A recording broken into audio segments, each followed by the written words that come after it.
انہوں نے اپنے خیالوں کو پس پشت ڈال کر سکون سے اذان سنی اور اس کا جواب دیا۔ ان کی آنکھوں میں آنسو تھے، لیکن وہ دل میں دعا کر رہے تھے کہ اللہ ان کی مشکل آسان کر دے۔ اذان ختم ہونے کے بعد وہ بینچ سے اٹھے اور مسجد کی جانب چل دیے۔ مسجد پہنچ کر انہوں نے وضو کیا اور خشوع و خضوع کے ساتھ نماز ادا کی۔ نماز کے دوران ان کے آنسو رکنے کا نام نہیں لے رہے تھے۔ وہ سجدے میں گر کر اللہ سے گڑ گڑا کر دعا کرنے لگے، یا اللہ، تو سب جاننے والا ہے، میرے بیٹے کو میرے پاس لوٹا دے، میں اس کے بغیر زندہ نہیں رہ سکتا۔ یا اللہ، تو ہی سب کا نگہبان ہے، تو ہی میرا سہارا ہے۔ نماز کے بعد وہ کچھ دیر مسجد کے کونے میں بیٹھ کر خاموشی سے دعا کرتے رہے۔ ان کے دل کا غم ان کے آنسوؤں کے ساتھ بہتا رہا۔ وہ معاذ کو سب سے زیادہ عزیز رکھتے تھے، کیونکہ وہ ان کا سب سے چھوٹا اور سب سے زیادہ فرما بردار بیٹا تھا۔ ہر گزرتا لمحہ ان کے دل پر ایک بوجھ ڈال رہا تھا، لیکن وہ اللہ کی رحمت سے مایوس نہیں تھے۔ وہ بھی بیٹھے ہی تھے کہ وہاں پر ان کے کانوں میں آواز پڑی تو انہوں نے نظر اٹھا کر دیکھا تو وہاں مولوی صاحب بیان کر رہے تھے کہ حضرت یوسف علیہ السلام کو ان کے بھائیوں نے حسد کی بنا پر کنویں میں پھینک دیا تھا۔ مولوی صاحب نے کہا کہ حسد ایک ایسی بیماری ہے جو انسان سے رشتوں کا پاس بھی ختم کروا سکتی ہے۔ حسد انسان کو اس حد تک لے جاتا ہے کہ وہ اپنے فائدے کے لیے کسی بھی حد تک جا سکتا ہے، لیکن حقیقت میں وہ فائدہ نہیں بلکہ ایک ناقابل معافی گناہ بن جاتا ہے۔ مولوی صاحب نے حضرت یوسف علیہ السلام کا واقعہ بیان کیا جو قرآن پاک میں سورہ یوسف میں تفصیل سے بیان کیا گیا ہے۔ حضرت یعقوب علیہ السلام نے اپنے بیٹے حضرت یوسف علیہ السلام سے بے پناہ محبت کرتے تھے، اور ان کی محبت کے باعث حضرت یوسف علیہ السلام کے بھائی ان سے حسد کرنے لگے۔ ایک دن حضرت یوسف علیہ السلام نے خواب دیکھا کہ 11 ستارے، سورج اور چاند انہیں سجدہ کر رہے ہیں۔ جب انہوں نے یہ خواب اپنے والد حضرت یعقوب علیہ السلام کو سنایا تو انہوں نے سمجھ لیا کہ اللہ تعالیٰ نے حضرت یوسف علیہ السلام کو نبوت کے عظیم مرتبے کے لیے منتخب کیا ہے۔ حضرت یعقوب علیہ السلام نے اپنے بیٹے کو ہدایت کی کہ وہ یہ خواب اپنے بھائیوں کو نہ بتائیں، کیونکہ وہ پہلے ہی ان سے حسد کرتے ہیں۔ تاہم بھائیوں نے حسد کے باعث ایک سازش کی۔ بھائیوں نے حضرت یوسف علیہ السلام کو ایک گہرے کنویں میں پھینک دیا۔ انہوں نے جھوٹ بولا کہ حضرت یوسف علیہ السلام کو بھیڑیا کھا گیا ہے۔ یہ واقعہ ہمیں یہ سبق دیتا ہے کہ حسد نہ صرف رشتوں کو نقصان پہنچاتا ہے بلکہ انسان کو گناہ کی دلدل میں دھکیل دیتا ہے۔ مولوی صاحب نے زور دیا کہ ہمیں حسد جیسے منفی صفات سے بچنا چاہیے اور اپنے دل کو صاف رکھنا چاہیے۔ مولوی صاحب نے اپنے بیان کو مکمل کیا اور سب سے اجازت طلب کی۔ واجد صاحب بیان سننے کے بعد مولوی صاحب کی گئی باتوں کو بار بار سوچتے ہوئے گھر کی طرف جا رہے تھے۔ مولوی صاحب کا یہ جملہ ان کے دماغ میں گونج رہا تھا کہ حسد انسان سے کچھ بھی کروا سکتا ہے، چاہے وہ کتنے قریبی رشتے ہی کیوں نہ ہوں۔ واجد صاحب کے دل میں ایک عجیب بے چینی پیدا ہوئی اور انہیں معاذ کی گمشدگی کا معاملہ یاد آ گیا۔ معاذ جو ان کا سب سے چھوٹا بیٹا تھا اور ان کے دل کے بہت قریب تھا۔ واجد صاحب اور ان کے اہلیہ ثریا بیگم ہمیشہ سے اس سے خصوصی محبت کرتے تھے، کیونکہ وہ سب سے زیادہ فرما بردار اور معصوم طبیعت کا مالک تھا۔ واجد صاحب کے دل میں شک پیدا ہوا کہ کہیں ایسا نہ ہو کہ ان کے دوسرے بیٹوں نے حسد کی وجہ سے معاذ کو نقصان پہنچایا ہو، جیسے حضرت یوسف علیہ السلام کے بھائیوں نے ان کے ساتھ کیا تھا۔ انہوں نے اپنے قدم تیز کیے اور گھر پہنچ کر بغیر کسی تاخیر کے اپنے تمام بیٹوں اور بہوؤں کو کمرے میں بلایا۔ جب سب جمع ہو گئے تو واجد صاحب نے سخت لہجے میں کہا، سچ سچ بتاؤ معاذ کہاں ہے؟ اگر تم لوگوں نے کچھ کیا ہے تو فوراً اعتراف کر لو، ورنہ میں تمہیں پولیس کے حوالے کر دوں گا۔ سب بیٹے یک زباں کہنے لگے کہ انہیں کچھ معلوم نہیں، لیکن ثریا بیگم جو اپنے بیٹے معاذ کی گمشدگی سے پہلے ہی نڈھال تھیں، زار قطار رونے لگیں۔ وہ بیٹوں کے سامنے ہاتھ جوڑ کر کھڑی ہو گئیں اور کہنے لگیں، خدا کے واسطے مجھے بتا دو کہ معاذ کہاں ہے، میں اس کے بغیر زندہ نہیں رہ سکتی۔ تم لوگوں کی ماں ہوں، اگر تم لوگ چاہو تو میں تمہارے قدموں میں گرنے کے لیے بھی تیار ہوں، لیکن مجھے میرے معاذ کے بارے میں بتا دو۔ یہ منظر دیکھ کر کمرے میں ایک لمحے کے لیے خاموشی چھا گئی۔ واجد صاحب نے اپنی بات دوبارہ دہرائی، اگر تم لوگ سچ نہیں بتاؤ گے تو سن لو، میں اپنی ساری جائیداد اور جو کچھ بھی میرے پاس ہے معاذ کے نام کر دوں گا اور باقی سب کچھ چھوڑ کر اپنی زندگی معاذ کو ڈھونڈنے میں لگا دوں گا۔ واجد صاحب کی یہ بات سن کر بیٹوں کے چہروں پر عجیب سی پریشانی نمودار ہوئی۔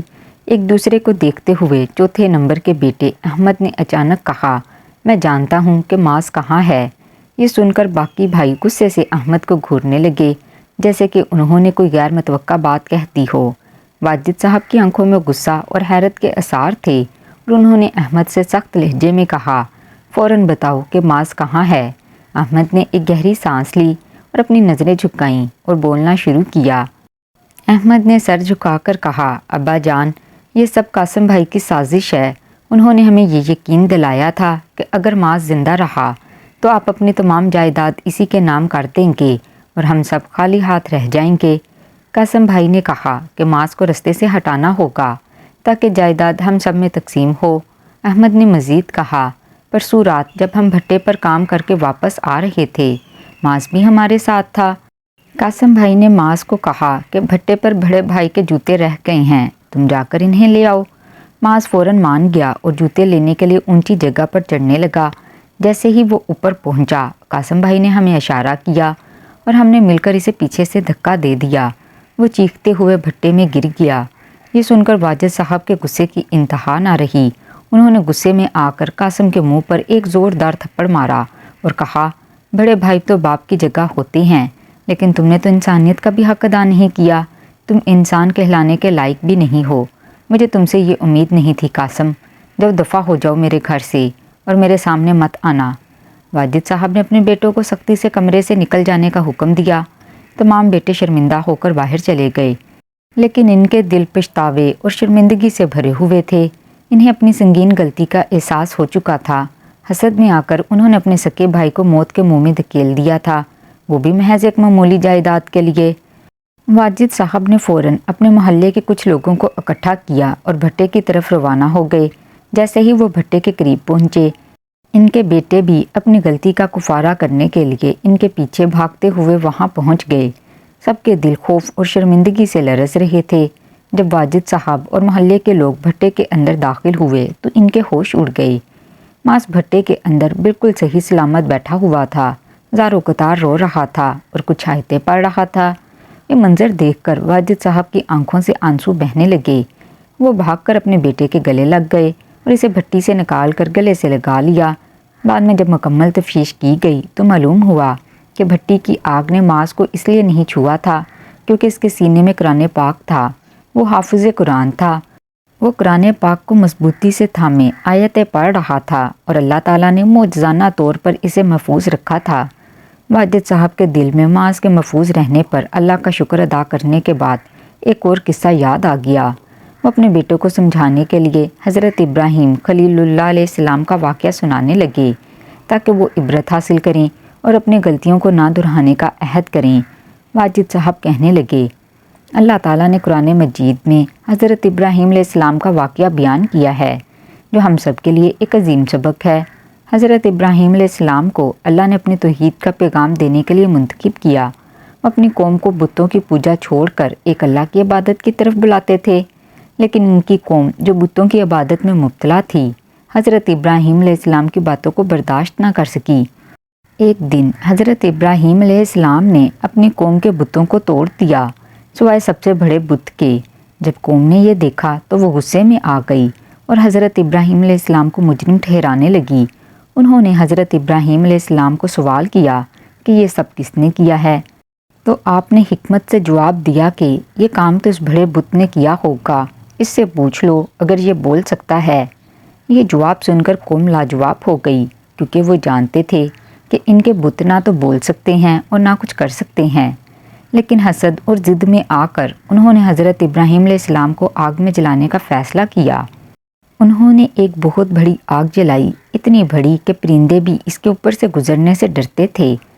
حضرت ابراہیم علیہ السلام کو رسیوں سے باندھ کر منجنیق کے ذریعے آگ میں پھینک دیا گیا، لیکن جیسے ہی حضرت ابراہیم علیہ السلام آگ میں گرے، اللہ تعالیٰ نے اپنی قدرت سے آگ کو حکم دیا، جس کا ترجمہ کچھ اس طرح سے ہے، اے آگ سرد اور سلامتی والی ہو جا ابراہیم پر۔ آگ جو ایک لمحے پہلے دہک رہی تھی، اللہ کے حکم سے گلزار بن گئی۔ حضرت ابراہیم علیہ السلام آگ کے درمیان میں بالکل محفوظ تھے، جیسے کسی باغ میں بیٹھے ہوں۔ قوم حیران رہ گئی کہ یہ کیسا معجزہ ہے۔ وہ لوگ اپنے سازش میں ناکام ہو گئے اور حضرت ابراہیم علیہ السلام اللہ کی حفاظت میں رہے۔ واجد صاحب نے معاذ کا ہاتھ پکڑا اور اسے گھر لے آئے۔ دروازے پر پہنچتے ہی ثریا بیگم نے جب معاذ کو صحیح سلامت دیکھا تو ان کی خوشی کی انتہا نہ رہی۔ آنکھوں میں آنسو لیے وہ فوراً اپنے بیٹے کی طرف لپکیں اور اسے سینے سے لگا کر زار و قطار رونے لگیں۔ وہ اللہ تعالیٰ کا شکر ادا کرتی جا رہی تھیں۔ یا اللہ، تیرا لاکھ لاکھ شکر ہے کہ تو نے میرے بیٹے کو مجھ سے واپس ملا دیا۔ واجد صاحب نے ان کی طرف دیکھ کر نرمی سے کہا، ثریا بیگم، تم جانتی ہو کہ تمہارے بیٹے کی حفاظت کس نے کی؟ ثریا بیگم نے آنسو صاف کرتے ہوئے حیرانی سے پوچھا، کس نے کی؟ مجھے سب کچھ بتاؤ۔ واجد صاحب نے سنجیدگی سے جواب دیا، اس کی حفاظت قرآن مجید نے کی ہے۔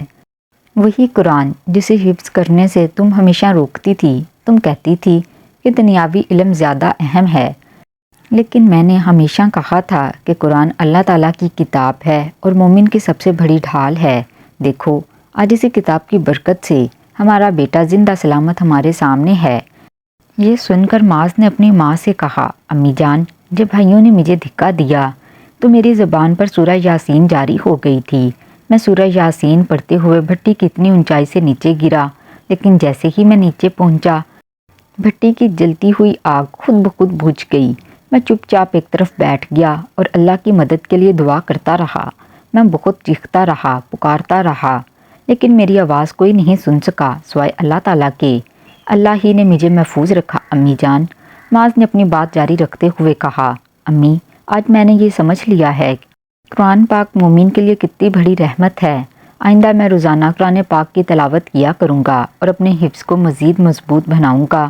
یہ میرا اللہ سے وعدہ ہے۔ واجد صاحب نے یہ سن کر اللہ کا شکر ادا کیا اور اپنے بیٹوں کی طرف دیکھتے ہوئے کہا، یہ سب اللہ کی قدرت اور قرآن مجید کی برکت ہے۔ آج اگر تم سب اپنے بھائی کو کھو بیٹھتے تو یہ تمہارے لیے زندگی بھر کا پچھتاوا بن جاتا۔ حسد کے راستے کو چھوڑ دو اور نیکی کے راستے پر چلو، یہی تمہاری کامیابی ہے۔ یہ الفاظ سن کر ثریا بیگم اور تمام بچے اللہ کا شکر ادا کرنے لگے اور سب نے معاذ کو سینے سے لگا لیا۔ معاذ واجد صاحب اور ثریا بیگم کا سب سے چھوٹا بیٹا اور سب سے لاڈلا بیٹا تھا۔ وہ نہایت فرما بردار اور والدین کے دل کا سکون تھا۔ معاذ حافظ قرآن بھی تھا اور اپنے والدین کی آنکھوں کا تارا تھا، جس کی وجہ سے اس کے 7 بڑے بھائی اس سے حسد کرتے تھے۔ معاذ نہ صرف اپنے والدین کا لاڈلا تھا بلکہ اپنے کردار اور اخلاق میں بھی سب سے منفرد تھا۔ وہ نرم دل، خوش اخلاق اور ہمیشہ دوسروں کی مدد کرنے والا لڑکا تھا۔ والدین اس کی فرما برداری اور دینی رجحان کی وجہ سے اس پر بے حد فخر کرتے تھے۔ معاذ نے کم عمری میں قرآن پاک حفظ کر لیا تھا اور اکثر گھر میں تلاوت کیا کرتا تھا، جس سے گھر کا ماحول روحانی سکون سے بھر جاتا تھا۔ والدین کو یقین تھا کہ معاذ ان کا سب سے ذمہ دار بیٹا بنے گا اور وہ اپنے گھرانے کی عزت اور وقار کو آگے بڑھائے گا، اور اس کی یہی خصوصیات اس کے بھائیوں کے دلوں میں حسد کی آگ بھڑکا رہی تھیں۔ انہیں لگتا تھا کہ والدین کی ساری محبت اور توجہ صرف معاذ کو ہی مل رہی ہے اور وہ اس کے آگے نظر انداز کیے جا رہے ہیں۔ یہی حسد ایک دن ان کے دلوں میں نفرت میں بدل گیا اور انہوں نے ایک ایسی سازش کی جس نے نہ صرف ان کے گھر کو ہلا کر رکھ دیا۔ معاذ کے 4 بڑے بھائی شادی شدہ تھے اور ان کی بیویاں بھی معاذ سے حسد کرنے لگی تھیں۔ محلے کے لوگ معاذ سے بے حد محبت کرتے تھے اور اس کی تعریفیں کیا کرتے تھے، جس کی وجہ سے ان کی بیویوں کے دلوں میں نفرت اور حسد کا بیج بو دیا گیا۔ وہ اکثر اپنے شوہروں کو معاذ کے خلاف بھڑکاتی رہتیں اور یہ مشورے دیتیں کہ کسی طرح معاذ اور اس کے والدین کو اس گھر سے نکال دیا جائے تاکہ گھر اور والدین کی توجہ صرف ان کے بچوں پر ہو۔ نائلہ، جو قاسم کی بیوی تھی، سب سے زیادہ زہر بھرتی تھی۔ وہ قاسم کو بار بار کہتی، کیوں والدین پر پیسہ خرچ کرتے ہو؟ وہ معاذ کو سب کچھ دے دیں گے اور ہم خالی ہاتھ رہ جائیں گے۔ بہتر ہے کہ اپنے حصے کے لیے ابھی سے لڑو۔ اسلم، احمد اور رفیق کی بیویاں بھی ایسی ہی باتیں کیا کرتی تھیں۔ وہ چاہتی تھیں کہ والدین کو مجبور کر دیا جائے کہ وہ خود گھر چھوڑ دیں۔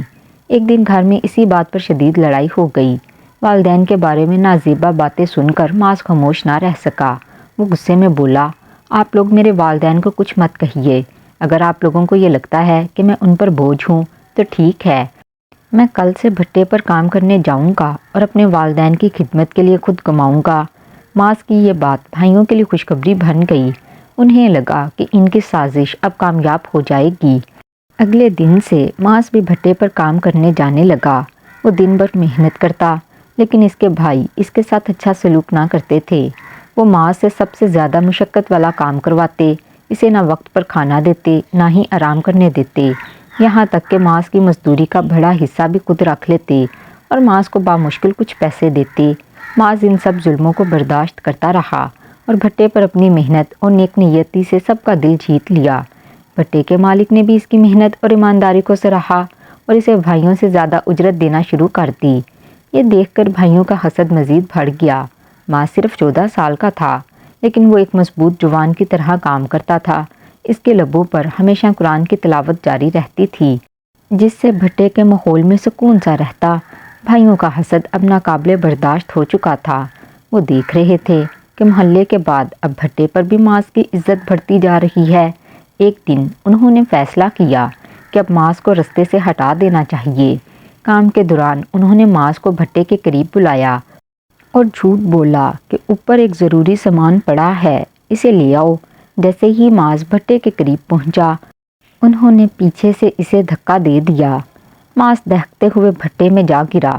بھائیوں کے دل میں یہ اطمینان تھا کہ وہ معاذ سے ہمیشہ کے لیے جان چھڑا چکے ہیں، لیکن اللہ کی قدرت کچھ اور ہی فیصلہ کر چکی تھی۔ حضرت رسول اللہ صلی اللہ علیہ وسلم کی ایک اور حدیث جو حسد کے بارے میں ہے: حسد اور بخل سے بچو، کیونکہ حسد دین کو اس طرح کھا جاتا ہے جیسے آگ لکڑی کو کھا لیتی ہے۔ ابن ماجہ۔ حضرت رسول اللہ صلی اللہ علیہ وسلم کی حدیث میں حسد کی برائی کو اس طرح بیان کیا گیا ہے کہ وہ دین کو اس طرح کھا جاتا ہے جیسے آگ لکڑی کو جلا دیتی ہے۔ اس کا مطلب یہ ہے کہ حسد انسان کے دل و دماغ پر منفی اثر ڈالتا ہے اور اس کی روحانیت اور اچھے اعمال کو تباہ کر دیتا ہے۔ جب انسان حسد کرتا ہے تو وہ اپنے بھائی یا بہن کی کامیابی یا خوشی میں خوش نہیں ہو پاتا، جس سے اس کا دل بغض اور نفرت سے بھر جاتا ہے اور وہ اللہ کی رضا کی طرف نہیں بڑھ پاتا۔ اس سے انسان کا دین کمزور ہوتا ہے، کیونکہ وہ دوسروں کی کامیابی کی بجائے ان کے نقصان کی دعا کرتا ہے، جو کہ اسلام کی تعلیمات کے بالکل مخالف ہے۔ اسی لیے حدیث ہمیں سکھاتی ہے کہ حسد سے بچنا چاہیے اور اپنے دل میں محبت، معافی اور بھائی چارہ رکھنا چاہیے، تاکہ ہم اللہ کی رضا حاصل کر سکیں اور اپنے ایمان میں مضبوط رہ سکیں۔ معاذ نے اپنی زندگی کو نیا رخ دیا۔ اپنے بھائیوں کے ظلم اور حسد کے باوجود وہ اللہ کے کلام کے ساتھ جڑا رہا اور اس کی برکت سے اللہ نے اسے بچا لیا۔ اس نے اپنے والدین سے وعدہ کیا کہ وہ ہمیشہ قرآن کی تلاوت کرے گا اور اس کے علم کو اپنی زندگی کا حصہ بنائے گا۔ اس کے بھائیوں نے اپنی غلطی کا احساس کیا اور معاذ کی سچائی اور ایمان کی طاقت سے متاثر ہو کر وہ بھی اپنے گناہوں سے توبہ کرنے لگے۔ اللہ کے راستے کی طرف رجوع کرتے ہوئے وہ سب اپنی زندگیوں میں تبدیلی لانے کی کوشش کرنے لگے۔ یہ واقعہ سب کے لیے سبق بن گیا۔ حسد کی آگ نے ان کے دلوں کو تو جلایا، لیکن اللہ کے فضل سے معاذ جلنے سے بچ گیا۔ آخر میں واجد صاحب نے کہا: آج بھی ہو جو ابراہیم سا ایماں پیدا آگ کر سکتی ہے اندازے گلستاں پیدا۔ یہ الفاظ سب کے دلوں میں اتر گئے اور سب نے اللہ سے معافی مانگی اور آئندہ نیک رستے پر چلنے کا عہد کیا۔ یہ شعر علامہ محمد اقبال کا ہے، جس میں انہوں نے حضرت ابراہیم علیہ السلام کے ایمان اور اللہ پر بھروسے کی قوت کو بیان کیا ہے۔ والدین اور بھائیوں کے ساتھ مل کر معاذ نے اپنی زندگی کو ایک نئے مقصد کے ساتھ آگے بڑھایا۔ اس کے دل کی سکونت اور اللہ کی رضا کی کوشش نے پورے خاندان میں محبت اور احترام کا ماحول پیدا کیا۔ اب وہ سب ہنسی خوشی ایک دوسرے کے ساتھ رہنے لگے اور معاذ قرآن کی تلاوت اور اپنی عبادت میں غرق رہتا۔ تو ناظرین، کیسی لگی آج کی کہانی؟ ویڈیو پسند آئی ہو تو ویڈیو کو لائک، چینل کو سبسکرائب کیجیے گا۔ ملتی ہوں اگلی ویڈیو میں، تب تک اللہ حافظ۔